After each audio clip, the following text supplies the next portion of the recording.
What up, guys? Welcome to the Son of Wonder. Secret Invasion Episode 5 has dropped, so let's conversationalize. Alright, guys. So, to be quite honest, at this point in the series, Secret Invasion, I'm just not invested. I'm not invested. I feel like so many of the interesting plot points that they had in the works, that they seemed like they were gonna flesh out, they've just gone nowhere. And unfortunately, that's kind of a trend with these MCU Disney Plus shows, is earlier in the series they'll set up all this interesting stuff, and then like in the middle of the series they keep setting it up and then do nothing with it towards the end. So we have Nick Fury and his wife, and I feel like that hasn't gone a lot of places. I guess it's fleshed out Fury a little more, which is nice. But I feel like also another flaw with this show is that it has so many plot points, so many different things going on, that it doesn't have enough time to flesh each plot point out the way it needs to be fleshed out. And there's a lot of stuff in this show and different things that they'll do that might have been better if it was set up better. If it was set up properly, certain things might have hit more. At the beginning of this episode, Skrull Rhodey goes to the hospital. Nick Fury's already there trying to protect President Ritson, United States President Ritson, from Skrull Rhodey. And Fury's ready to kill Skrull Rhodey, but Skrull Rhodey says that he has already sent the footage of fake Nick Fury, Gravik, shapeshifted as Nick Fury, killing Maria Hill from the first episode, and it's already going to be sent out to the world. So Fury's going to be a wanted man. And Fury, it's also weird because Fury flat out says, in front of all these other Secret Service guys guarding the president of the hospital, Fury flat out tells Skrull Rhodey, say hi to Gravik for me or something. And Rhodey's like, you can tell him yourself.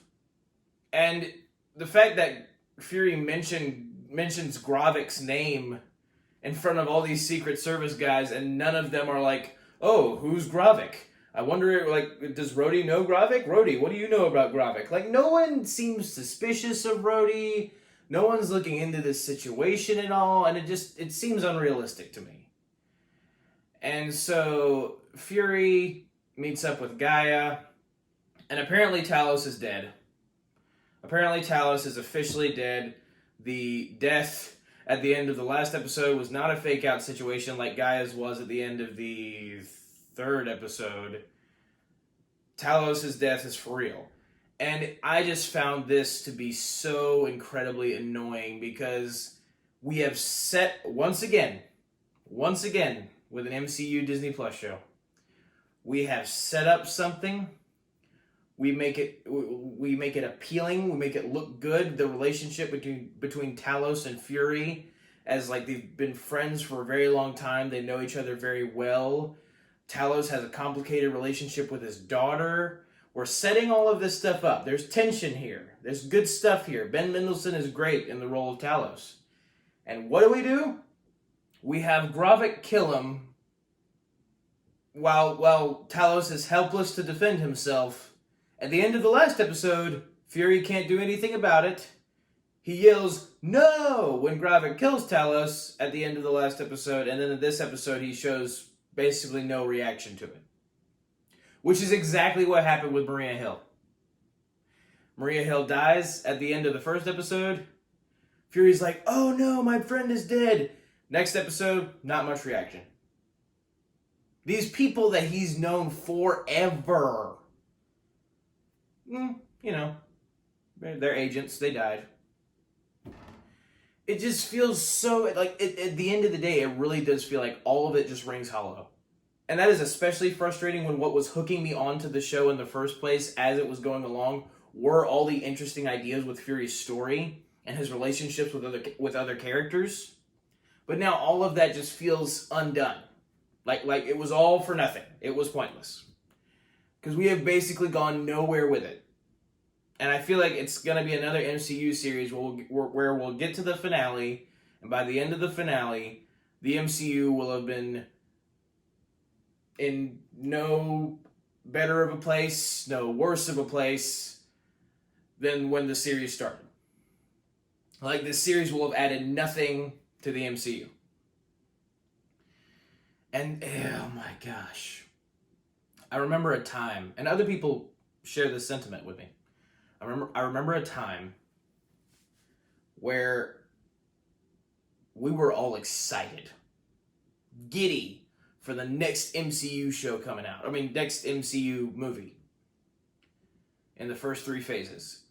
Anytime there was a new MCU movie, second Thor, third Iron Man, whatever it was, another Captain America, we were on it. We were like, yes, we're getting more of our favorite characters, and Marvel's building out this world, and it's awesome. We get, like, all of us Marvel fans who have seen the cartoons, and some of us, like, read the comics, like, we're so excited. Phase 3 ends. Phase 4 happens, yikes, and then we get to Phase 5, and at this point, Phase 4 was just bad, but Phase 5, for me at least, we've only gotten three projects in fairness, but still, has just felt middling and disappointing. Like, Quantumania was bad. I am one of the few people that was not a fan of Guardians of the Galaxy Volume 3.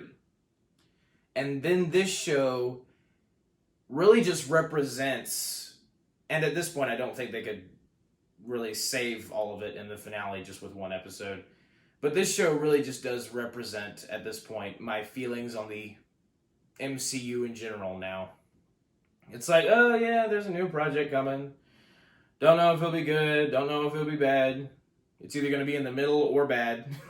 That seems to be their track record as of late, at least for me, so I am almost to the done point. I am close. I keep reviewing this stuff, but I am nearly there. But anyway, where was I? Oh yes, Talos is dead. Wasted potential. Gaia wants to bury her. Fury sends Gaia to Fury's wife, Priscilla, / her real name, Vara. Her Skrull name is Vara. Fury's wife is. He sends Gaia to her because he knows that Priscilla will help Gaia bury Talos. Gaia goes there, and some Skrull bad guys invade the house, try to kill Vara / Priscilla and Gaia. And this was set up in the last episode. Fury left his wife. He's like, are you going to be able to take care of yourself? Vara's like, yes. Because Vara was supposed to kill Fury, but she refused, and Gravik, of course, mad at her for that, and so he sent some Skrulls to kill her. And that brings me to Gravik. Again, my whole thing about Vara being Gravik's mom was completely wrong. She's not Gravik's mom. I was completely wrong about that. So my initial thoughts of concerning why Gravik is so personally motivated to kill Fury and make his life miserable, they're kind of out the window now, because I thought it was because Gravik had kind of a father-son relationship. Gravik was kind of Fury's surrogate son in a sense, because Vara might have been Gravik's mother, but now that's out the window, so there's no personal motivation. And it really just does feel like he is the most overblown bad guy now, because we really don't know particularly, like, any more than the other Skrulls, what is Gravik's particular hatred for Nick Fury. Why does he hate Fury so much? Like, okay, Fury, he didn't make good on his word. He didn't find the Skrulls a new home. But the fact that Gravik would be so angry to the point of killing Fury's friends, toying with Fury, making him suffer emotionally, almost starting World War III and trying to wipe out all of humanity. It's just so, like, to me, it's just so overblown. And if there is a specific motivation, if there is something that hasn't been revealed yet, that will be revealed in the next episode, in the finale, that's still not right. That's still done poorly, because this whole time we've been wondering, like, well, why is he so evil? Why is he so evil?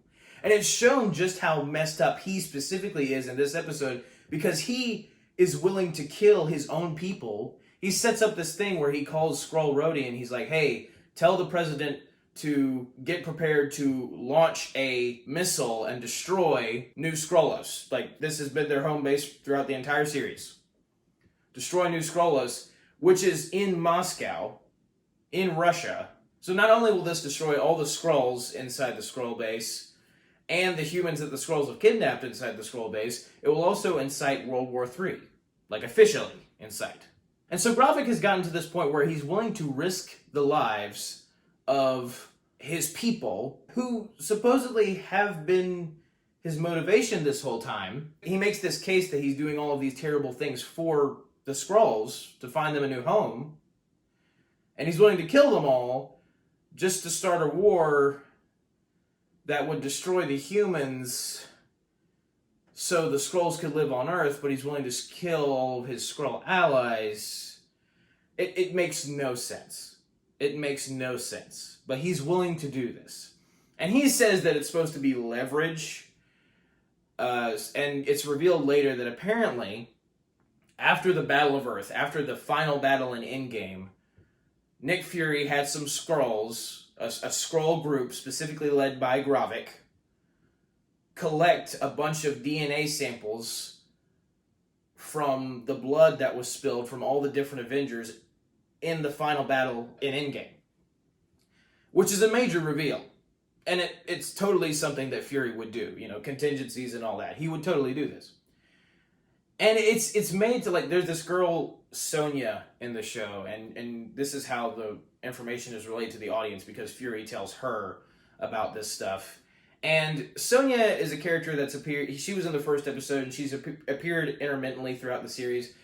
I haven't talked about her a whole lot, just because all of her plot lines, she hasn't had a whole lot of stuff to do, and the stuff she has done hasn't been that relevant to the central narrative. Also, misinformation on my part, again, she's not a Skrull. I said she was a Skrull in the very first episode. She's not a Skrull. She is a human, who apparently is just very good at telling humans apart from Skrulls, and very good at interrogating Skrulls, apparently, as shown in the second episode. But Sonya talks to Fury, and he tells her about the final battle of Endgame and collecting the DNA samples from all the different Avengers. And apparently it's called the Harvest. Like, the DNA samples gathered together in one vial. It's called the Harvest. And this apparently is what Gravik's been after this whole time. He just wanted the Harvest. He wanted refuge for his people, but he also wanted the Harvest to... Because he's already got the Super Skrull powers of the DNA samples he's collected from different, like, other creatures and stuff, like Cull Obsidian and Groot. But he wants the Avengers' power specifically. And apparently, in the vial, with all the different DNA samples, Carol Danvers / Captain Marvel's DNA sample is in that vial as well. So they would have the powers of Captain Marvel if Gravik got his hands on the vial. Meanwhile, Gravik, this whole episode, is killing his own Skrull people, who have now decided to turn on him because Gravik flat out killed this Skrull military leader who's been serving under Gravik since the first episode, once again. And this guy's name is Pagan, and he finally just stands up to Gravik and is like, if Fury never trusted you, why exactly should we? Like, you've been doing all this weird stuff. You told Vara to kill Fury, knowing she wouldn't do it. What's wrong with you? And of course, you know, this insubordination doesn't sit well with Gravik, and Gravik immediately kills Pagan. Just completely out of rage. It seems, anyway. And, again, stuff that seems to be set up for something that leads nowhere. There's this Skrull character named Beto, and he's been around, again, since the first episode.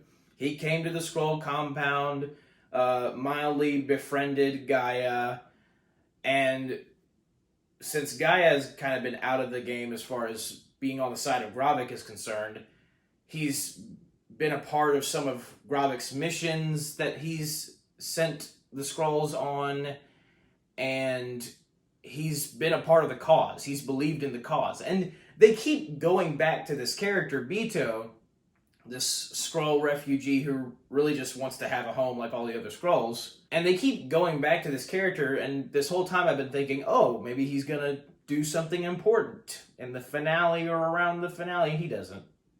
He doesn't. He turns on Gravik with a bunch of other Skrulls, but Gravik uses his newly gained, I should say, superpowers to defeat them all, and then he destroys Beta. He kills them in front of other Skrulls to make sure all the other Skrulls know who's boss.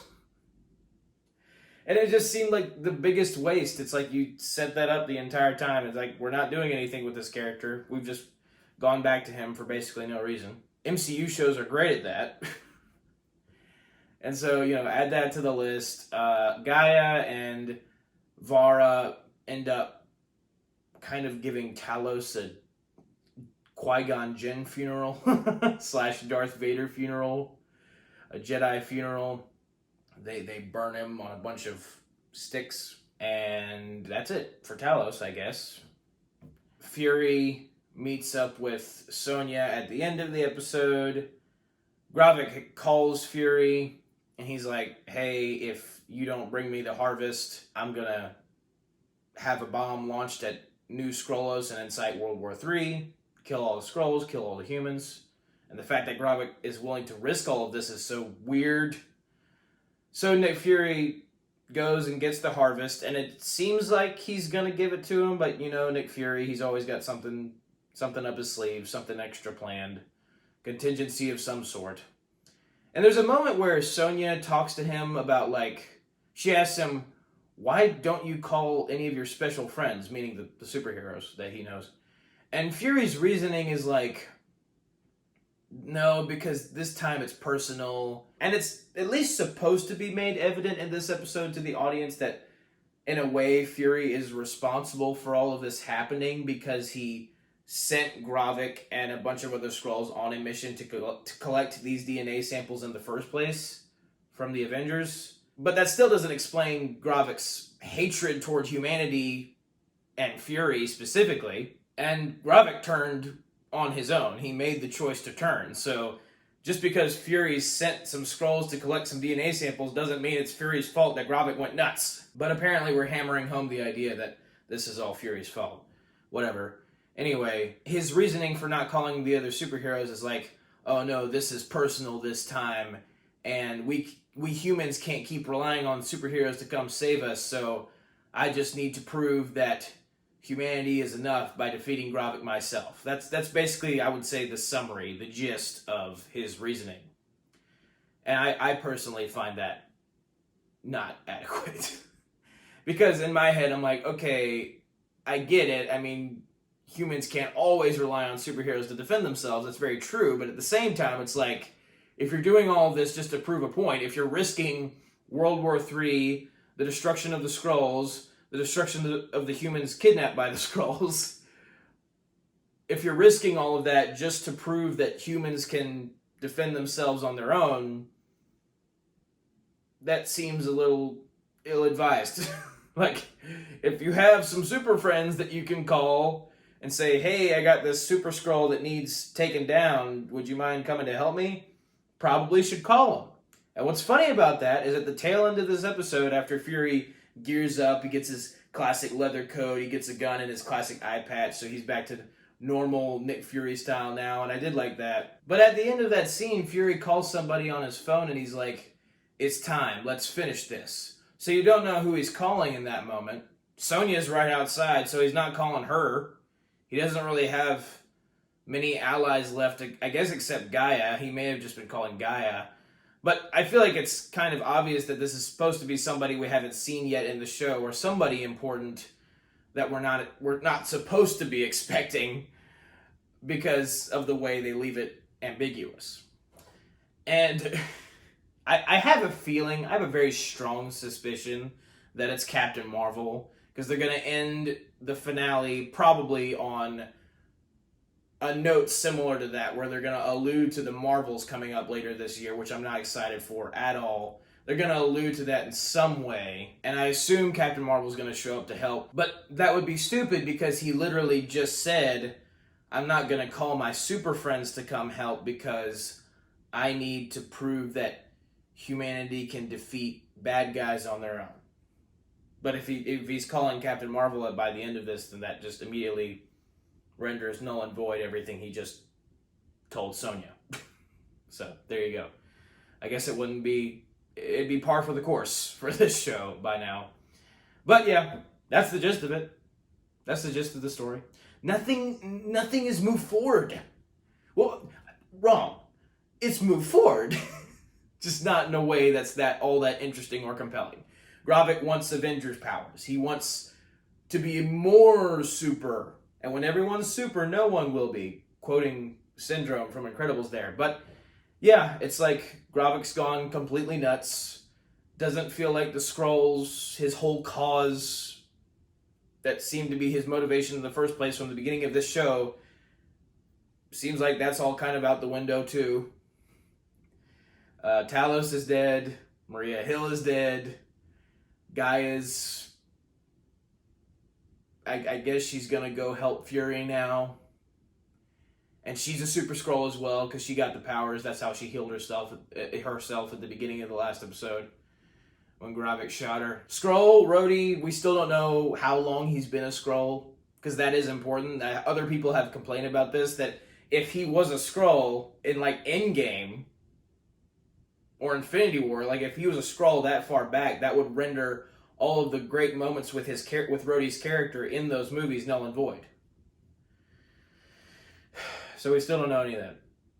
And we don't know what Gravik's real motivation is. We still don't even know why exactly Fury stayed gone for so long. All that context that I wanted at the beginning of this show, in my first review, my review of episode 1, I've gotten some of it here and there, but at the end of the day, I feel like none of it is being paid off, and we're in the second to last episode. And they have a lot to do, so it's looking like we're just going to get another rushed finale like we have with almost every other Disney Plus show in the next episode. And that's so weird, because this series starts off, we get 2 almost hour-long episodes. Moving down the line, these past 2 episodes, counting this one, have been like a little over 30. And the credits take up a good enough chunk when you have that short of an episode. So, a little over 30. And that's just such bad pacing. You have hour episode, flesh things out. Hour episode, flesh things out. Or at least it's supposed to. Shorter, shortest. So I am kind of done at this point. I am curious to see how the finale is going to play out. But honestly, I'm not invested enough in the story. I'm not invested enough in the journey of the characters, what journey that there's been. So yeah, that's my review of Secret Invasion Episode 5. One day I'll be able to do an MCU review for you guys, and it will not be so down in the dumps. One day I'll be able to celebrate, say, yeah, that was good, whatever it was. I'm hoping Loki Season 2 is that way. But I'm hanging on a cliff when it comes to my MCU investment at this point. But thank you guys for watching. Have a very blessed day. May the Lord be with you. May the Force be with you. Goodbye. Yeesh. And that's a wrap.